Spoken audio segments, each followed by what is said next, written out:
Muy buenos días a todas las personas que se conectan a esta sesión informativa de Colfuturo con la Universidad de Edimburgo. Mi nombre es Luisa Ayala, asistente del programa de Consejería Académica, y los acompañaré en esta sesión junto con Dalinda Pérez y Chris Crane, representantes de la universidad, quienes nos contarán sobre la oferta académica, requisitos de admisión, opciones de financiación y demás información relevante para iniciar sus estudios de posgrado en el exterior. Muy importante que vayan escribiendo sus preguntas en el espacio de Q&A y al final de la sesión las responderán nuestros representantes. Quisiera recordar que tenemos un convenio con esta universidad del descuento del 20% en el valor de la matrícula hasta para 20 beneficiarios de Colfuturo. Tener en cuenta que para poder acceder a este descuento tienen que primero haber sido seleccionados por el programa Crédito Beca de Colfuturo, que abrirá su próxima convocatoria en enero 9 del 2024. Entonces, sin más introducción, muchas gracias Dalinda y Chris por acompañarlos y you can start your presentation. Gracias, Luisa. Thank you, Luisa. Hola a todos, buenos días. Espero que estén muy bien. Yo soy Dalinda Pérez Álvarez y también me acompaña mi colega Chris Crane.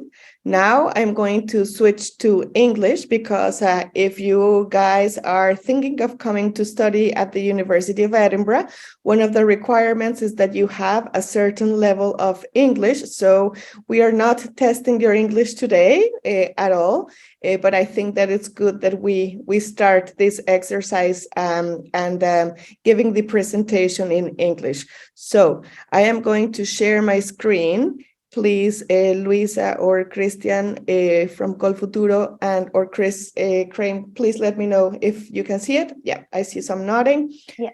You, everyone. So, as I was saying, I am Dalinda Pérez Álvarez, and I am the Deputy Head of International Recruitment at the University of Edinburgh. It is a kind of unique, I would say, that the University of Edinburgh has 5 offices outside of Scotland. And one of those 5 offices is here in Santiago de Chile. So I am based in the region. My colleague Chris is back in Scotland, in Edinburgh. So anything you need, you can be in touch with Chris or with myself or with our colleague Teresa, who is also here in Santiago. And we can respond to any queries that you have. And the good thing is that we are, at least 2 of us are on the same time zone. And well, Chris is always available as well, back from Edinburgh. So as Luisa was saying, today we're going to be speaking about the University of Edinburgh. Oh, and I can't, about the University of Edinburgh. And the presentation will cover the following topics. We're going to be speaking about Scotland as a country, Edinburgh as a city, an introduction to the University of Edinburgh, and then we'll speak about postgraduate programs and the degree structures, also how to apply to the university, and then some links and useful information about how to be in touch with us, other services, and so forth. So, Scotland is, as you might know, one of the 4 countries of the United Kingdom. It's interesting, but now with us, let me see if I can minimize us. Yes, because I wasn't able to read what was on the slide, sorry. So I was saying Scotland is one of the 4 nations that make the United Kingdom. It has a population of 5.5 million people, and its capital is Edinburgh. And it is very well connected to the major UK cities and also European cities and the rest of the world. Scotland has, I don't know if you all know, but Scotland has its own parliament, its own education system, its own bills or notes for money, etc. So it is a little bit different in that sense from the other countries in the UK. And it is a really beautiful, beautiful country with lovely countryside. You can see there a photo. The highlands are beautiful, and the people are very welcoming and friendly. Oh, sorry. There. So, as I was saying, Edinburgh is Scotland's capital. Edinburgh has about 500,000 people. It is a very safe city. It is very walkable. We are going to be speaking about that. It is very walkable. So if you are planning to come to Edinburgh, most likely you will be walking everywhere. The university is a non-campus university, so the university buildings are scattered around the city, but mainly in our central campus in the central area of the city. And then we have also another campus called King's Buildings, and I'll speak a little bit more about that in a second. But what I want to say is that most likely you will not need to worry about public transport. You can walk everywhere. You can maybe buy a bicycle at the beginning of your time there and just cycle everywhere. Or if not, the transport system is very efficient. It is a very friendly community. It is very multicultural and diverse society, community. There are people from many nations, and just to comment, the University of Edinburgh has about 160 different nationalities represented at the university, and that's only us. The city of Edinburgh is also a very with a lot of student life. That's what I want to say, because the city has 4 different universities. One of them is us, but there are other 3 universities at the city of Edinburgh. The city of Edinburgh is also very famous for a cultural festival that is taking place now. Every year in the month of August, we have this festival, and then there's a lot of people that come to see that. Remember, I said that we have about 500,000 people in the city. Well, during the month of August, sometimes that population number increases to about 2 million people, thinking of all the visitors that come and to experience and enjoy the festival. Speaking more about the university and what I was referring to earlier about it being a very walkable city, compact, and where our campi is located. So here, I don't know if you see my cursor, but you can see here in this circle where we are showing the central area, and there are many university buildings there, and mainly different buildings about the College of Arts, Humanities, and Social Science mainly, but there are some others like geography, informatics that are also in the central campus. We also have near there the Edinburgh College of Arts, ECA. And then you can also see, again, I don't know if you can see my cursor, I guess you can. So here I am circling Pollock Halls. This is some of our student residents. So you can see that they are very well located in very walking distance from the central campus. We also have our facilities for the Center for Sport and Exercise. We have the gym, etc.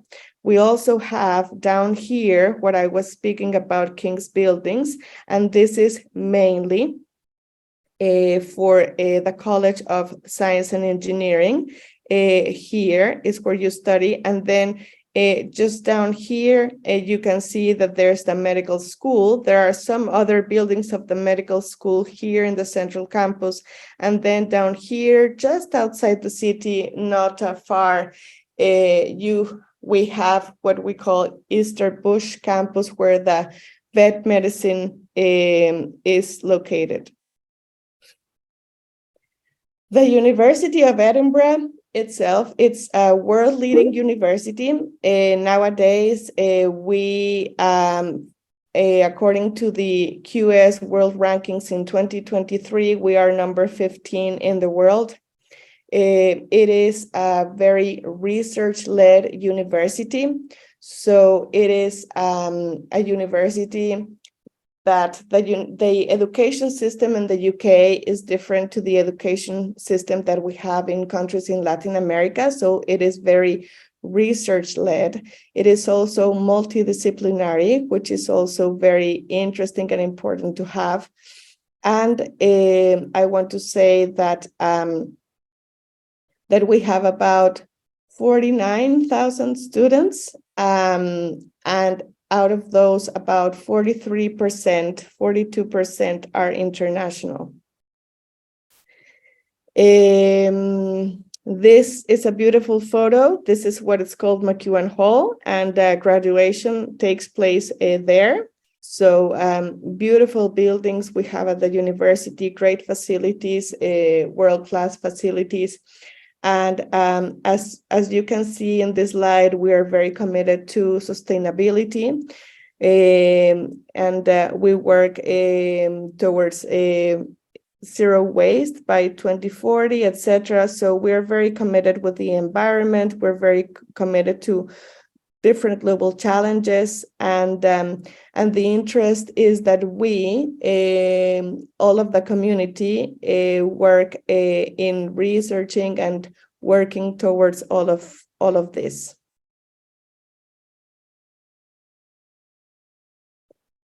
The academic structure, well, I'm quickly going to mention the colleges and schools that we have. As I was kind of starting to say earlier, we have 3 colleges.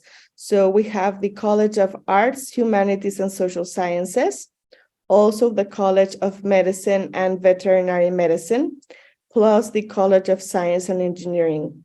Within these 3 big colleges, we have 21 schools, and in the next slide, I'm going to show you how where each school sits.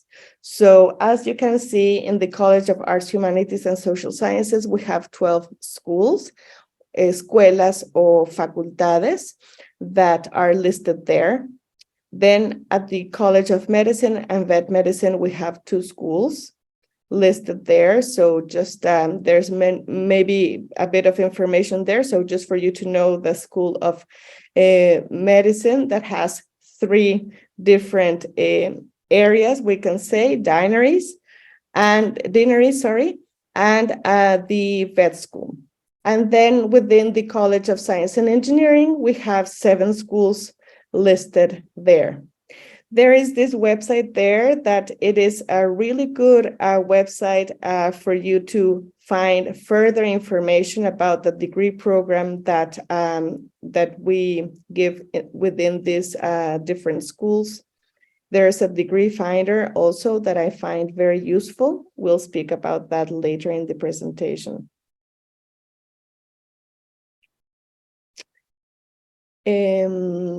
Chris, I'm not sure if this is your turn already, or if I'm still.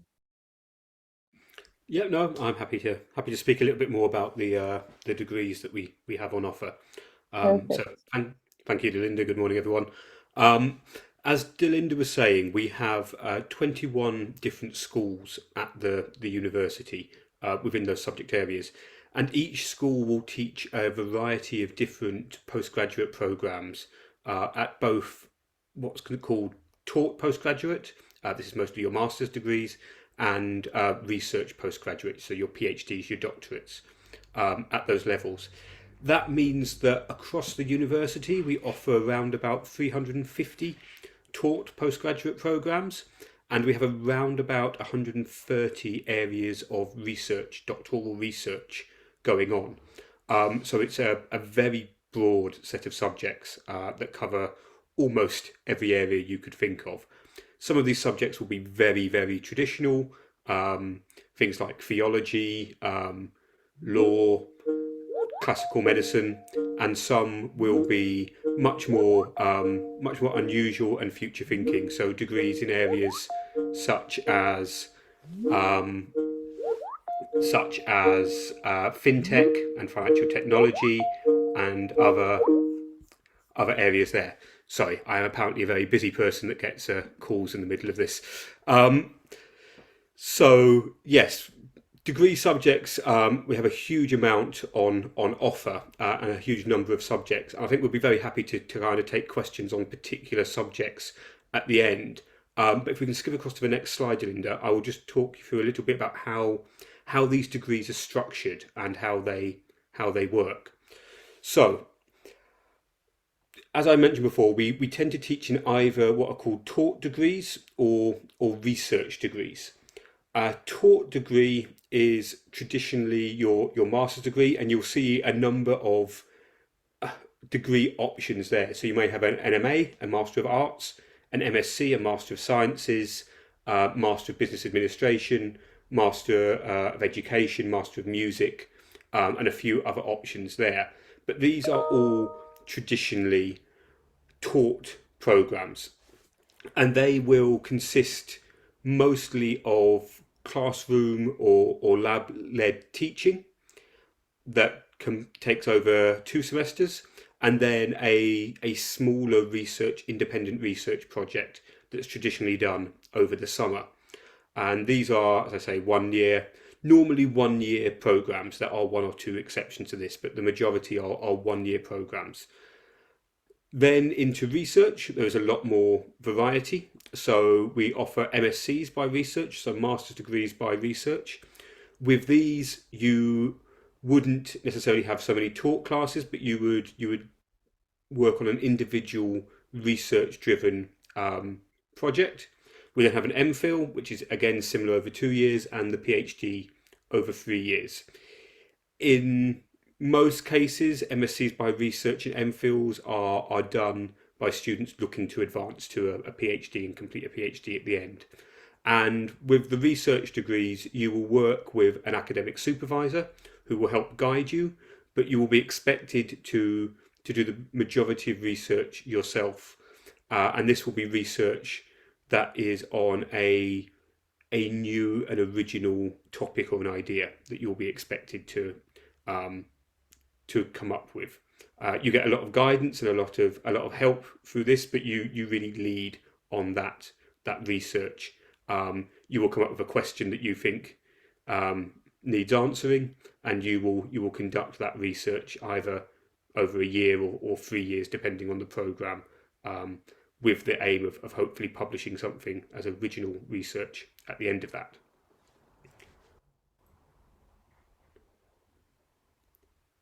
In terms of the taught degrees, we can just skip ahead again to Linda. So in terms of the taught degrees, the master's degrees, these, as I was saying, are predominantly teaching led, and they consist of 2 10-week semesters. So this would be from September through to the middle of December, and then from early January through to April. And within those 10-week semesters, you will take a number of taught classes and taught modules, and depending on the program, you'll get some kind of flexibility for those. And this will form the core content. And then you will do a research project or dissertation over the summer that adds to that. And you get a lot of flexibility to pick that research project, that dissertation, based on your area of interest. So to give a classic example, you might be doing a dissertation, a course in history. You will have normally 4 modules in the first semester that will cover different topics from history. You will then have 4 modules in the second semester, again covering different topics, and then you would pick a question to investigate as your dissertation, normally related to something you've been studying, and you would carry out that little small research project as your dissertation, as your master's thesis, and that would make up your course. With a lot of our programs, they will have significant elements of industry and professional networking elements to them. So teaching isn't just delivered by academics in a classroom. You will have opportunities to go out and visit businesses, do site visits, have guest speakers come in from organisations related to the course to interact with you. In some programs, there will be options for things such as industry projects. So instead of you necessarily doing a research dissertation on a topic that you choose, you may have a company come to the university and say they want to do some research on a specific topic, and you could do that piece of research as your dissertation, as your industry project. But that varies quite a bit from program to program. And then if we jump across to the research side, so the research programs are a little bit more varied, but they will focus on developing your research skills and your methodological skills while you're doing that. So normally a PhD is the main program here, and that would be, as I say, 3 years of study with the possibility of taking a 4th year for writing up. Most of our students that come into this will either have their own idea for their research project, or there are opportunities to join supervisors and join projects that are ongoing and that are advertised on our website. So if you're interested in kind of PhD and research, but you're not quite sure, you know your general area, but you're not quite sure of a research topic, it's very much worth checking our website for projects that are ongoing. And this will essentially be an academic that has been funded or asked to conduct research into a set topic, either by the university itself or by one of our commercial partners, and they will offer the opportunity for students to join in that research and to earn either a PhD or an MSc by research as part of that, as a research assistant on that program. The research facilities that we have are fantastic, and we are one of the kind of leading research institutions in the UK.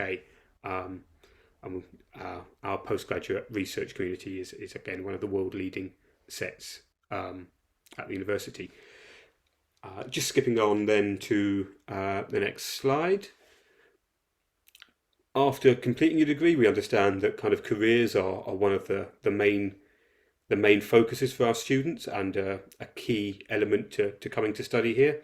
The university, as you would expect, given its reputation, its ranking, is one of the top universities targeted for recruitment in the UK.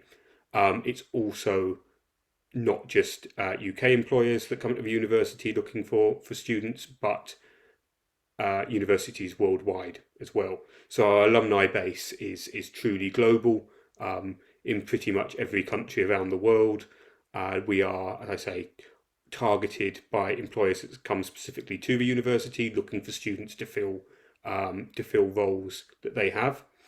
For students that are looking to stay in the UK, there is a graduate route visa which allows up to 2 years to remain in the UK to either work or volunteer or do internships, and students that are working at the end of that in a suitable job can transfer onto full-time UK visas as well if they want to go down that route. But it isn't, as I say, not every student chooses to do that. A lot choose to return to their home countries, and again, the degrees are obviously incredibly highly valued there. Our careers service, as well as being targeted by employers, will also do a lot of work with you to help develop you and get you ready for work at the end of your degree. So you can go to our careers service. They have a building at that central campus point, and they will provide guidance on everything from how to conduct a job search, on writing CVs, practicing for interviews. A lot of employers that come to the university have things like specific graduate schemes, so they have lots of information available on those. They will invite, as I say, lots of employers to come to the university throughout the year to give you a chance to meet with them, talk to them, understand what employers are looking for when the programs end. And it is really a kind of a fully comprehensive and wraparound service from the careers team to support you there. And even once you've graduated and moved into work, you can still come back and use the careers service and their resources to support you throughout your career as well.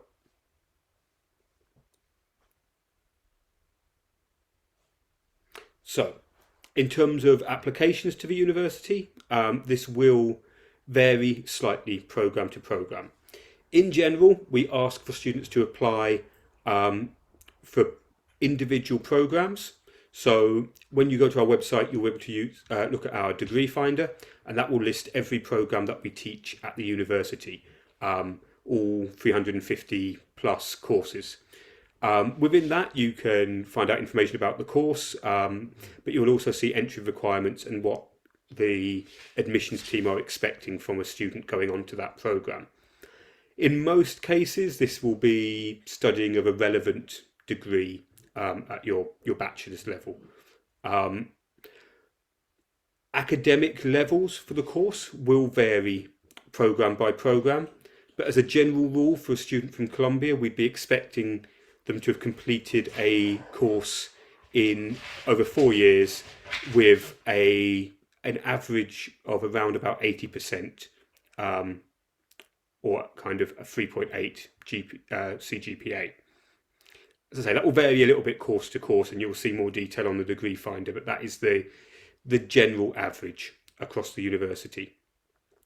Some programs are more competitive than others, so some will naturally receive more applications, and particularly where they receive more applications than we have places available, they become the most high demand, and for those we would expect students to be above the kind of standard entry requirements.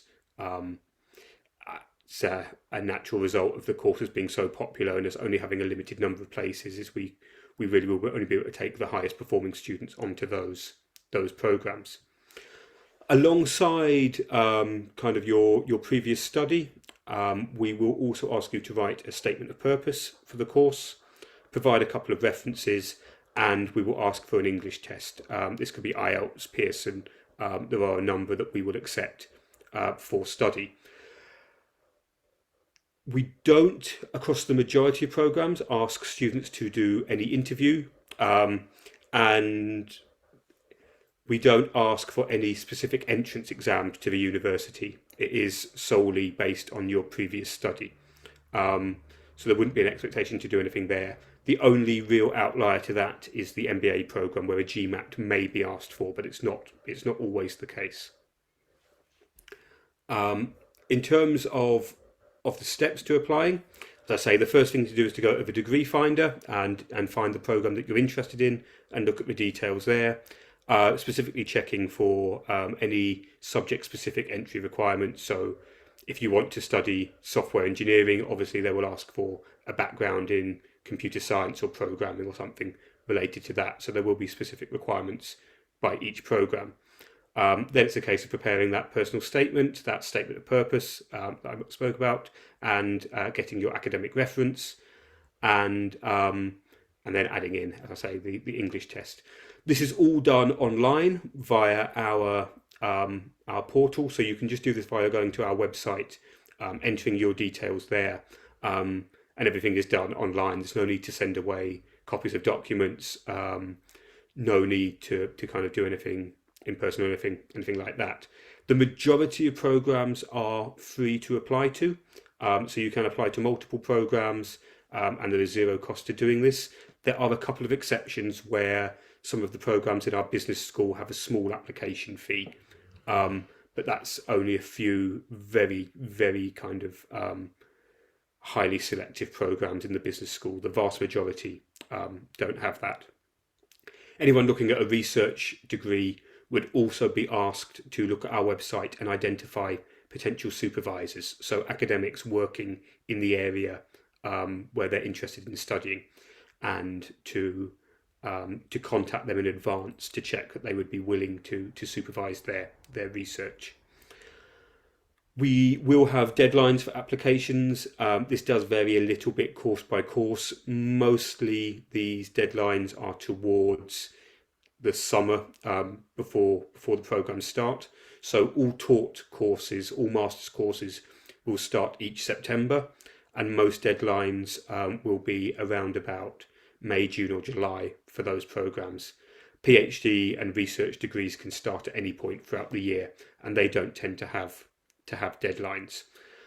For the majority of students, they will apply normally anytime between about November and February in advance of starting the course that following September.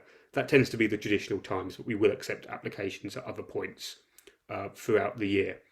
One thing to note is it is very much possible to make an application before completing all of the requirements. So if you're still studying your bachelor's degree and you haven't finished that yet, but you expect to finish it that year, you can still apply before you get your final results. Equally, you can apply before you sit an English test or any other kind of exams or qualifications you're doing. If you do go down that route and apply before you finish your exams, the university can choose to make what is called a conditional offer. This will essentially be an offer of a place on the course, just subject to you going on to complete your exams with a set grade. And as long as you do that, you will have the place, and it will just be confirmed once you finish your exams. So you don't need to wait until you've finished your exams and then try to rush doing an application before September. You can do this well in advance, know that you have a place available, and just focus on your exams and getting those grades to complete the application and to finalise your place. The cost of study is obviously a key concern for everyone coming to the university. Each of our programs will vary a little bit on the fees for a course. As a rough guide, most master's programs for an international student will cost somewhere between £20,000 to £30,000. As I say, the majority of our master's programs are 1-year courses, so that fee is for the entirety of the program. There's no additional kind of fees beyond that. But if you look at the degree finder, you will be able to see the exact cost per course. Alongside tuition fees, students will also need living costs, and we expect the average student to spend around about £1,100 per month on living costs. This will be split between their accommodation, which normally makes up about 50-60% of that, and then 40% spent on food, social life, books, any other kind of expenses.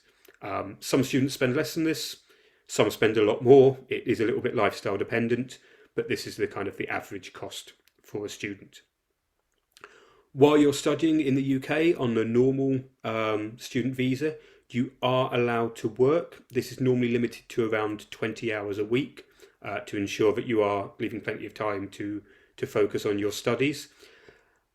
A lot of students will hold part-time jobs while they're studying. Some will work for the university in various capacities. Most will work across the city in anything from kind of admin roles, service industries. There's a real variety of jobs there. If this is something you consider, it is, as I say, an option to make a little bit of extra money, but it is very unlikely that you would be able to find a part-time job that would cover the complete costs of living. So most students will need additional funding beyond just working while they are studying. It is very unlikely that you would find a job that would pay enough to cover the complete costs that you would need, particularly when limited to only 20 hours a week. In terms of options for funding, there are a few to be considered. First and foremost is obviously Culture Furo. That would be the majority of our Colombian students that come to the university normally apply there for funding. Beyond that, there is also some funding provided by the British government in the form of Chevening scholarships, and these open for applications in October, around about October or November of each year, ready for the following September. and there are some university scholarships available. These vary and are different across each program. Again, there is a search tool on our website. The majority of these university scholarships would be partial awards, so they would be a reduction in costs, but not the complete costs of a course, and they can vary quite dramatically from program to program. But you can use the funding tool on our website to search those if you're interested in them.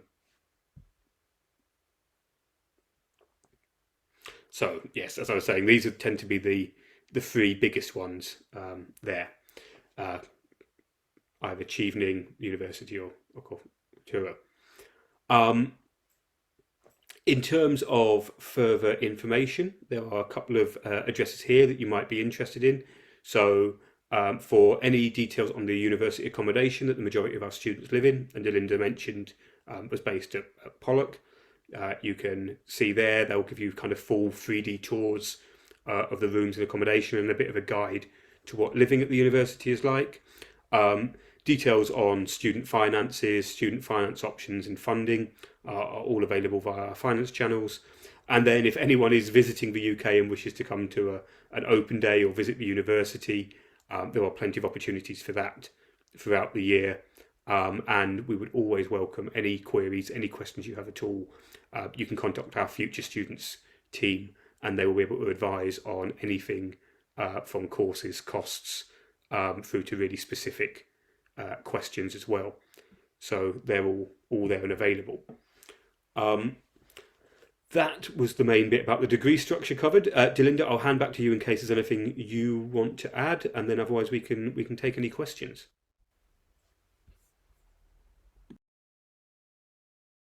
Thank you, Chris. I think that's all. I'll leave this slide unless Luisa tells me to switch off the sharing of the screen. But thank you, Chris, for your contribution. And we will be happy to take questions if that is the plan. Luisa, just let us know. Okay, Galinda, you can let the slide, no problem. It would be useful for some persons who are connected. Well, Oscar asked if the LLM in medical law and ethics ask for admitted students to pay for a deposit. And if so, that payment is included in the total tuition fee of the program? Yes, so I should have added, if you apply to the program and you are made an offer of a place, one of the kind of final stages before you kind of get your visa and you come to the university will be to pay a deposit for the course. Not every course asks for a deposit, but a large number do. In those cases, the deposit is part of the tuition fees and it is taken from the overall tuition fee. So if you pay £1,000 deposit before you arrive, that will reduce your tuition fees by £1,000. That will go towards the tuition fees. It's not an additional cost. It is just part of the tuition fee that we ask students to pay in advance. Perfect. Andres is asking, the Colfuturo benefit applies to all the colleges schools? Yes, so the agreement we have covers all of the colleges and all of the schools. Does the university have employment placement services across the UK? So we have our career service, which I touched on a little bit there. In terms of placements, they don't kind of place students into a job. It's not a case of kind of they directly put a student into working for an employer.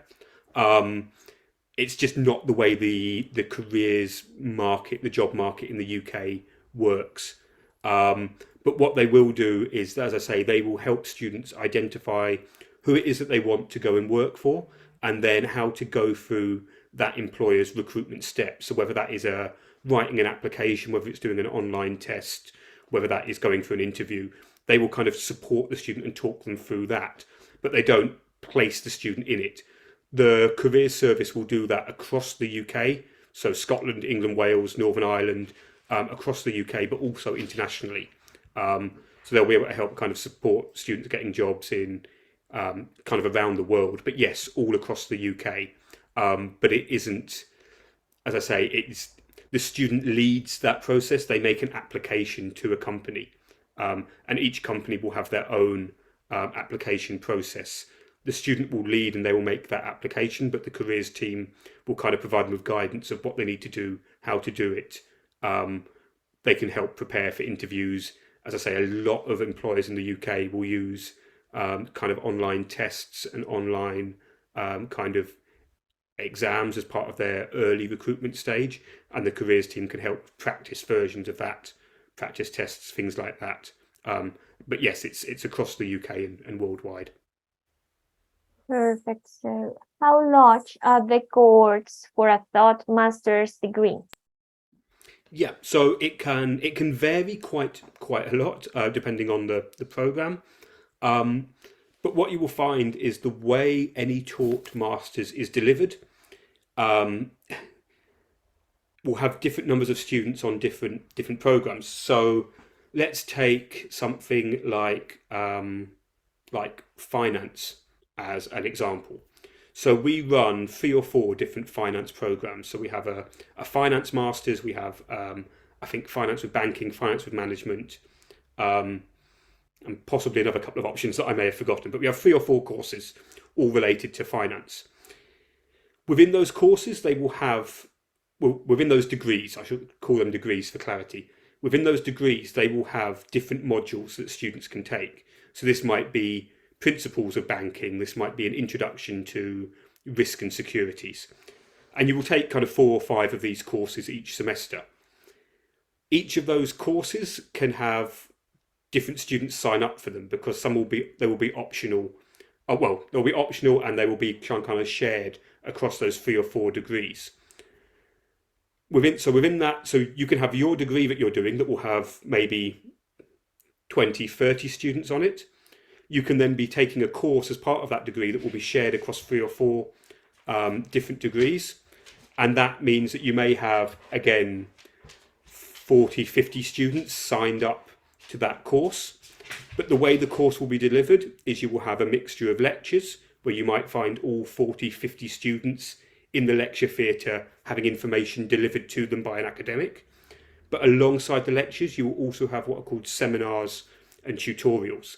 And seminars and tutorials will be much smaller kind of discussions and interactive sessions where you discuss a topic and discuss ideas. And these will typically have no more than about 12 or 15 students within a seminar. So your degree will vary quite a lot, but that could be 40, 50, 60 students.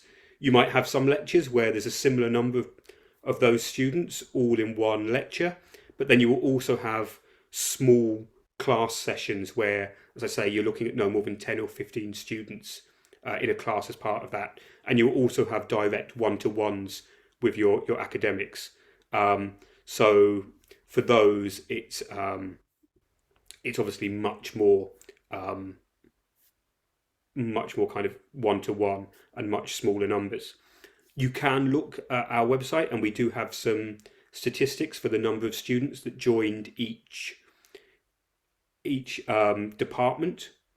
So that will be able to tell you the number of students, as I say, within a department. Now, a department might have 2 or 3 different courses that they're running. So it won't necessarily be all of those students on one degree, but it will give you an idea. Normally, across most departments, I would expect to see around about something between 100 and 150 students. So I say they're probably split over 3 or 4 degrees, and not all of those students will be in the same class at the same time as part of their degree. So yeah, a very convoluted way of saying that the numbers can be quite different across a program, but it doesn't.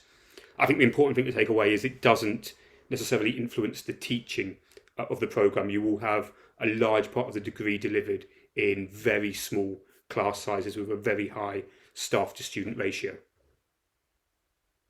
Do the required documents need to be officially translated and apostilled? Yes, we will ask for kind of official translations for anything that isn't in English, just for our admissions team to be able to see. What is the highest percentage of tuition covered by a scholarship?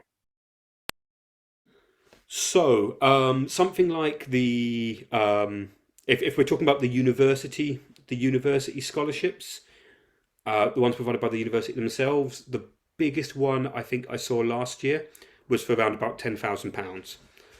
If you think that's on a degree program that costs around 25,000, then you're looking at kind of, you know, maybe 30-40% is the biggest kind of share from the university. Obviously, funding from Cultura is much larger than that, and also the Achieving scholarships that I mentioned, the British government ones, they are 100% of the tuition fee and the living costs as well. So they're much bigger ones. University funding, as I say, it's going to be 20, 30, 40%, 40% at the very highest as a partial scholarship. Where I can watch the recording of the webinar? Well, let me answer that. You can see the webinar on our channel in YouTube, and also the webinar will be like arriving at your Gmail or your email, sorry, with the recording. So, does an LLM or PhD allow you to take the bar? So, to do that in the UK, no. So there is a process for taking the sitting the bar exam, or for legal training in the UK, it is split between barrister training, who these are the ones that you will see in a courtroom in the wigs and the gowns and that side, and then there is also solicitor training. And solicitors do all the kind of behind the scenes legal work. Most lawyers are solicitors, but a little bit differently from some legal systems, solicitors don't represent a client in court in most cases. It's done by a barrister. For both of these, there are separate training programs. So if a student has done a bachelor's in law and one that is recognised by the UK government, then they can do a 1 year, it's either a barrister's training 1 year program or a solicitor training 1 year program. If a student hasn't come from a undergraduate law background, then they can do a conversion course, again, which is a year long, and then one of those two very specific training programs. The LLMs are not the training to be a solicitor or a barrister. That is the way the system works. It's slightly different in Scotland to England as well. So again, they are convertible, but it's there's slightly different terminology and slightly different names for them in Scotland and in England, just given the slightly different legal systems that both countries have. Most students that are sitting LLMs will either be kind of qualified as barristers or solicitors already, or they'll be working in another field of law, and there are lots of kind of legal jobs within the kind of business in the UK. They'll be working in those fields, but they won't be practicing solicitors or barristers, so they won't have sat the bar as such. But as I say, that's very much the specifics of the UK legal system. Dylan, I don't know if you kind of know any more about kind of sitting the bar anywhere else, or practicing anywhere more internationally. Okay, Diana is asking if a PhD student can work inside the university as a lecturer or a lecturer's assistant. Yeah, so students that are starting to do a PhD will often have some other form of work within the university. So a lot of them will work as in a kind of teaching assistant role. And that will normally be maybe conducting some of the tutorials or seminars, normally for undergraduate students in the first couple of years. Some do some kind of master students as well, but the majority tends to be focused towards the undergraduate students. There, as I say, there's lots of opportunities to do those. There can be opportunities to kind of get jobs at university involved more in kind of lab research and other things aside from teaching. It's quite common, but it's not a built-in part of the degree or the course as such, or not universally. So yeah, there are opportunities, but it isn't kind of a built-in part of the degree, I guess. The budget for living expenses considers the university housing service, or is it based in outside residences? So the example we gave there, that would be based kind of on a student living at the university accommodation. Um, most of our a lot of postgraduates that come internationally will live in university accommodation, and if you go to that link right at the top there, that will show you all of our accommodation buildings, but it will also show you the cost of the building for a year. So it will allow you to kind of plan a little bit of what they would cost. As a general rule, the university accommodation is always your own private room. So you have your own private kind of bedroom, often in a kind of shared flat, shared apartment, but your own private space there, and it will include all of your kind of bills for kind of heating, gas, electric, internet connection. Everything like that is packaged together. Some students will find if there is a group of them and they can split the costs for renting property privately in the city, they will find that can be a little bit cheaper. It's very hard to get cheaper than the university accommodation if you're doing it by yourself.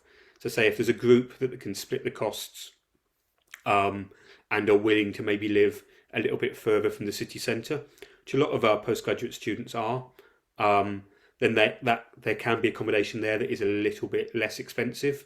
But the example we showed would be based on living in the kind of university accommodation. As I say, you can see the exact costs on the website, but a rough figure would be, we have kind of accommodation anything between about 3,000 or 4,000 through to about 8,000 or 9,000 pounds for an entire year. So that's kind of where that cost comes from. Okay, when people should start their admission preparation? Yeah, so we would expect most students, as I say, if they're looking at starting the degree in, let's say, September 2024, we would expect most students to kind of start making their applications anywhere between kind of November of this year and February of 2024. That tends to be the peak period. If you're applying for one of the very competitive programs, the earlier you can make an application, the better in most cases. We will, as I say, normally take applications right the way through to the middle of summer, but we would expect most students kind of to probably look at it a lot, use their kind of their break around Christmas and their Christmas holidays to kind of finalise their ideas and make their applications around about that time, through into the kind of the early months of 2024. Perfect. What makes a strong candidate for these kind of programs? Yeah, so there's a few things our admissions team will be looking for. The first thing that they will review is your previous academic performance and your previous academic grades. So if you previously kind of completed your bachelor's degree, and I should add that we will consider bachelor's degrees from pretty much anywhere around the world. So certainly degrees studied in Colombia, but also studied in other parts of Latin America, the US, Europe, anywhere. And we have our kind of equivalencies for those internationally. So the first thing they will look at will be the academic grades and strong academic performance. They'll be particularly interested in academic performance in related subjects.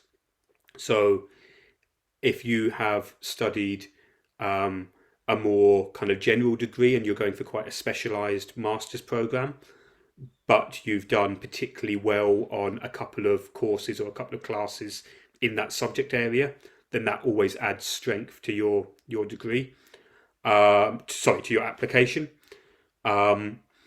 So that will be the strongest part. The next bit will be your statement of purpose. And really with that, they are looking to see students who can articulate a real motivation to learn about the subject. So we're not expecting students to come in and know everything about it. It would be quite pointless of them to come and study if they did.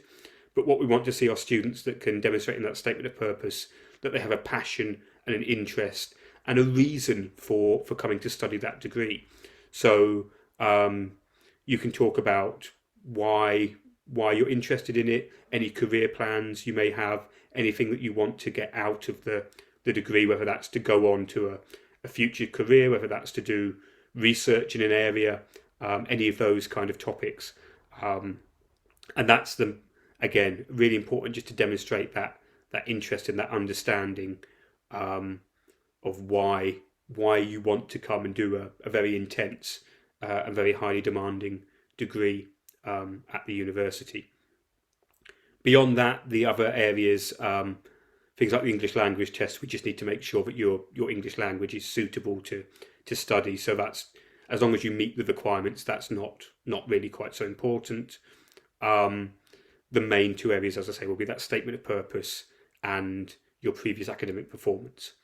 Obviously, if you've got any experience in the area, whether that's work experience, volunteering, any project you've done, anything like that isn't included in or doesn't show up on your kind of previous study, make sure to add details of that to the statement of purpose, because again, that will be very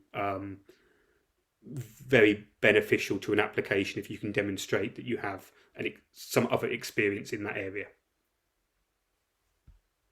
Perfect. So we have one more question. May I add something just quickly to what Chris said? What I always like to tell students, or the people that are interested in applying, this application is the way that the admissions teams are going to get to know you, because as Chris was saying, there are very few interviews. So in paper, in writing, is the way that they are going to get to know you. So as Chris was saying, this personal statement is key for you to share why. Do you want to study at Edinburgh? Why do you want to study what you want to study? How are you a leader? How are you? What have you done? What have you worked in? What are your ambitions? What is that you want to do after you studied at Edinburgh this degree? All of that is key for the admissions team to get to know you when you apply. So think of that. Yeah, thank you, Delinda. We have one last question. Regarding diversity, what is the criteria to admit older students with strong experience?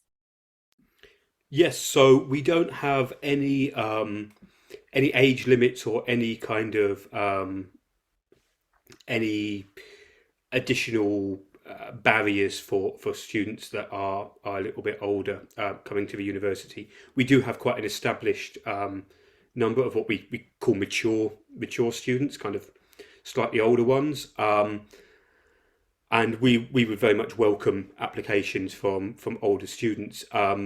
If you have been out of study for some time, then we can kind of look at, if it might not be possible to get a kind of an academic reference and things like that for the application, we can normally accept references from employers or from industry.